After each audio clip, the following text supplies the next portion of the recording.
Kanan, tapos prepare ourselves sa itong sukul, simba sa itong balaan ng buhay ng Diyos. O sa itong morning meditation, let us open our Bibles to 2 Corinthians chapter 4, verse 7 to alang sa itong morning meditation 7 to 12. Di pa na ito pagkabasahan pamalandungan buod sa Ginoo alang sa iyang panalangin kamputan among balaan, kamahanan, maluluyon ang gugmaon ng Diyos.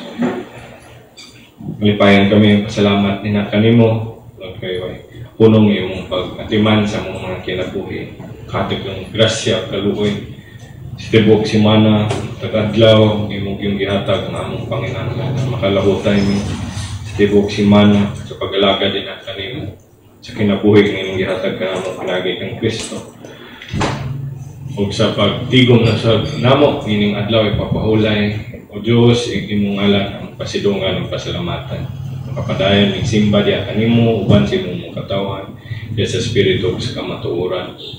Padayan ng damot din at kanimo, hangyo kanimong imong kaming ubanan sa imong special na presensya as you always do, O Lord, to your people throughout the world today na nagtigong alang sa pagsimba kanimo ay kami labi din sa RBC. Naghandom kami sa imong presensya o tabang o panalangin agay sa imong balang Espiritu o Diyos na sa matag service panalanginan hindi makawang among panerbisyo din ang kanimo. Adunay pagkahod kami, pagkalipay, ikadlok din ang kanimo, pagtuo din ang kanimo. Huwag mining tanan nga maisa si Kristo sa taliwala, diya sa taliwala sa pagwali sa tulong ni Ginoong Hesus, sa among pag-awit, sa among mga paglampo, sa among pag-fellowship one another, nag-ampo gid may isa kayo ka, O Diyos. Tabangin mi, nag-ampo niyo, Diyos, na wala may mabuhat na makapungot din ang kanimo. Tabangin mi, na tanan mong paguna-una, ang pagbati, ang pagkabuhaton ng adlaw, pagpuhulay, magahin kayo, O Lord, na mapahimaya ka, mapahimuot ka, mabalaan, adlaw ang pagpahulay.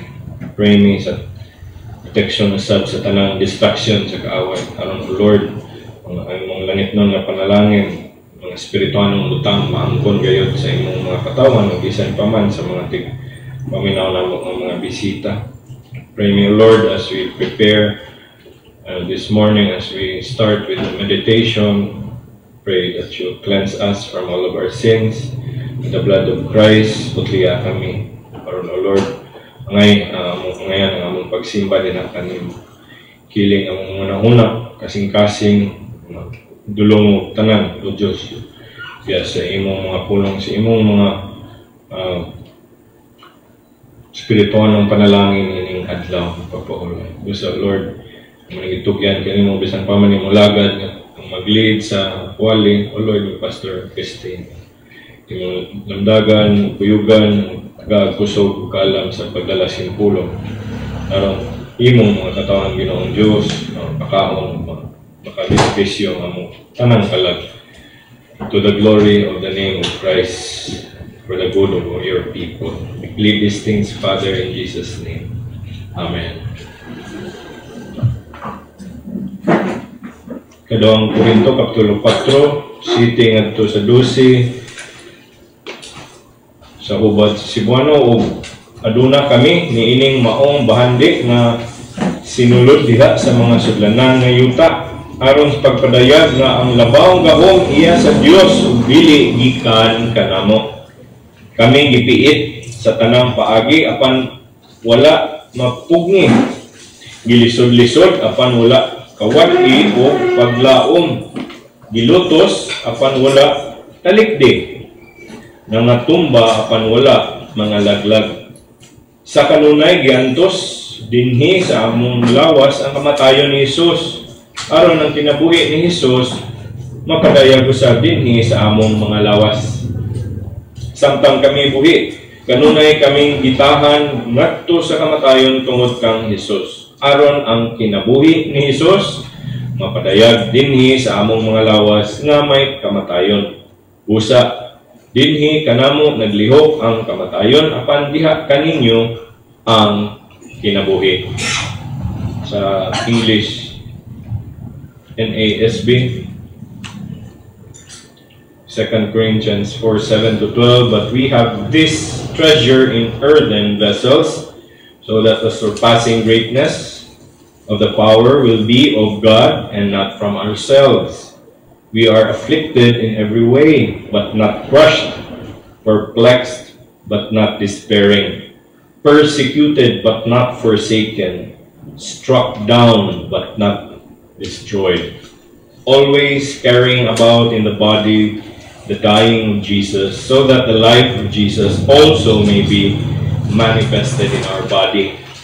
For we who live are constantly being delivered over to death for Jesus' sake, so that the life of Jesus also may be manifested in our mortal flesh. So death works in us, but life in you. So din niya itong makita sa Versículo 7, no? Pagulagway ni Apostol Pablo sa ilang mga kagulingan ng mga apostoles o mga alagad ni Ginoong Hesus susama sa usa ka sudlanan nga huyaw. So ding gisudlan o bahandi, no? Kining bahandi gisgot dinhi ang maayong balita ng Ginoong Hesus, no? Maayong balita sa kaluwasan. No? Aron gihilogway ni Apostol Pablo nga mao ni ang disenyo sa Ginoong Dios nga gibutang niya ang mga bahandi diha sa mga huyang ang mga tao kung nagrepresentar ning huyang nga sudlanan sa mga apostoles, no? Tinuod man gyud ng huyang aron madayag gayud ang gahom sa Dios dinha kanila ug dili gikan kanila. So kining mga gahom nga nasinati sa mga magtutuog sa mga katawhan sa panahon ni Apostol Pablo diha sa mga apostoles ni Ginoong Hesus. Nung gipakita niya po sa Pablo diri nga gikan gyud ni sa Dios, no? Gikan ni sa Dios, gahom ni sa Dios nga gisulod lamang diha sa kanila ng mga apostoles ng mga huyang mga sudlanan, no? Aron magdayag ang gahom gyud sa Dios ug dili nga makaingon ang mga tawo nga agi kan gyud ni sa mga nag-originate yun ni gumikan yun ni sa pagkatao sa mga apostoles na dili.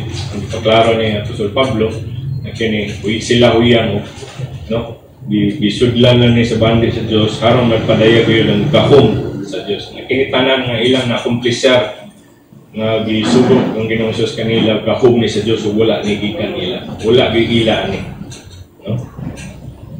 Dugang pa niya sa ipakita po niya ang ilang kaisog o pasensya ilalom sa daghang pag-antos, no? Muning 9 ngadto sa 12 nga mga pasahe nga hindi sa rin nag-antos sila, no? Tungod kay nag-antos man po ang ilang master nga si Ginoong Hesus, di ginapili nga mulabaw mga disipulo sa ilang master, no? O mo ginay kahimtang sa mga katawhan sa Dios dining kalibutan na nahulog sa sila o dautan, no? Dili gyud na sila ganahan kang Ginoong Hesus kay sama ng kamuturan, sama ng kahayag o ang mga katawhan sa kalibutan as kangit-ngit. So ila gyud nang dumtan sa Ginoong Hesus ug iyang mga disipulo sumala, no? So muna nag-antos si Ginoong Hesus, nag-antos pod iyang mga disipulo di muna patinaw ni Apostol Pablo di, no? Nag-antos sila tungod kay ang nag-antos man pod nilang master. Pero kung makita diri siyang pagsaysay siyang mga pag-antos nga iyang sugid sa mga taga-Korinto nga wala sila biyahe, nga walay suporta utabang sa ilang mga kaguol ug mga kasakit, no? Lisod man kaayo, pait man kayo lang kayong tamprudik pod sa punto nga wala na gyud paglaom ug di na sila ka, no? Padayon sa ilang pag-alagad sa Ginoo, no? Klaro kay kami piit sa tanang paagi apan wala mapugni, no? Kapadayon gyapon sila, no? Daghan pa kayong pugong kanila nga giisang niya sa Ginoong Hesus pero padayon sila gihapon. Huwag sila mapugni, gilisod-lisod, apan wala kawat iyo paglaom. No, naagid ang tabang sa Ginoo. Abot yun. Gilutos, apan wala talikdi. No? Nangatumba, apan wala mga laglag. So, agad sila mapugni o balda sa ilang pag-alagad ng Ginoong Hesus sa pagsangyaw sa mayang balita sa ilang lugar o sa mga katauhan. Iluto sa panula talikdi ng tumba o panula mga laglag. So kanindot no, ang kita gid mo nga wa gyud biyae. Tinuod gyud ang Ginoong Hesus nga di kamo biyaan na talikdan. O diya man sa sigurado nga nagay pagantos ang mga katauhan pagantos mas Ginoong Hesus lang master, pero wala gyud sila biyae. No, diya taliwala sa kapahit. Wa gyud maabot sa punto nga mura o wala na gyud paglaom. No? Lingkawas gyud sila, nahupay sila taliwala sa ilang mga kalisod o pag-antos. So ang ilang pag-antos makanunayon, no? Sama po isinati sa ilang Ginoong Hesus. Susama po ang ilang mga pag-antos kang Ginoong Hesus. Ang pangsaysay din sa Gis ngadto sa Doseo makita po no ang kinabuhi ni Ginoong Hesus sa ilahang kinabuhi bisan pa man makanunayon sila nga anaa sa peligro sa kamatayon, no?